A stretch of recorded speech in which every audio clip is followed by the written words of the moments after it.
Well, you had basically a, a catastrophic intelligence failure on behalf of Israel. You had Hamas, along with Palestinian Islamic Jihad, use a combination of rocket barrage into Israel, hang gliders, mechanized parachutes, and then bombs that destroyed fences at the border to actually cross the Gaza border into Israel.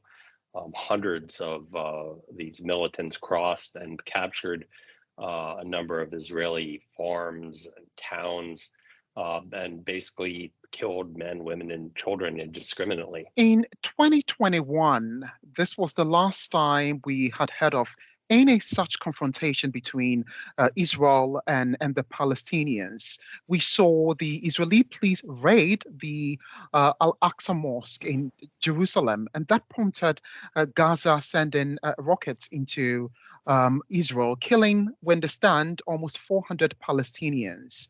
That was the last time, there was a fracas between both nations.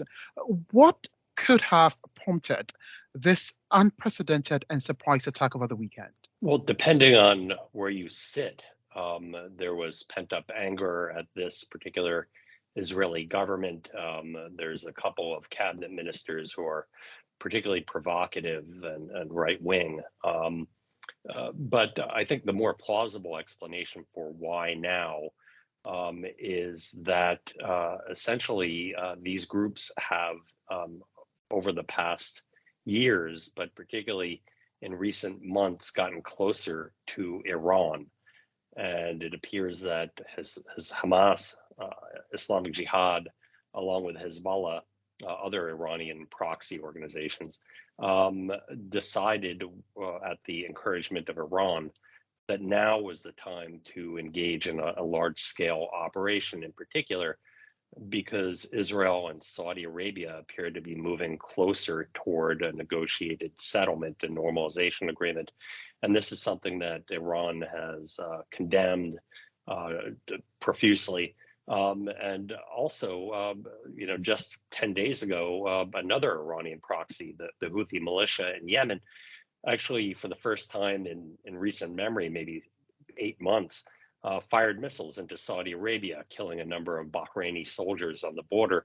Also another message from Iran to Saudi Arabia that you better not go through with this peace agreement. Right now, we know that the Israeli Defense Forces have said that they have regained control in the area that was controlled by the Hamas, which is a Palestinian militant group that controls the Gaza Strip.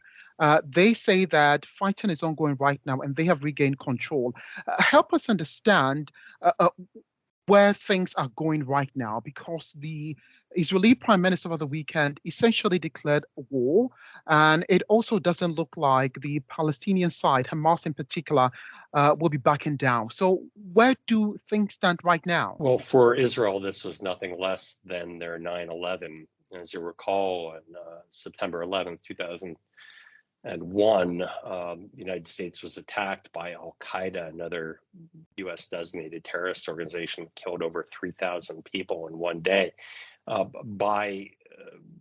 In this context, I think if you compare it to the United States, that would be the equivalent number of people who perished in Israel in one day. 25,000 people, over 25,000 people. 800 people were killed, but the population is only 9 million. And so this is quite a severe blow. And I think this is not going to be business as usual. There's not going to be a response that is measured. This is going to be, the Prime Minister's talked about a ground war.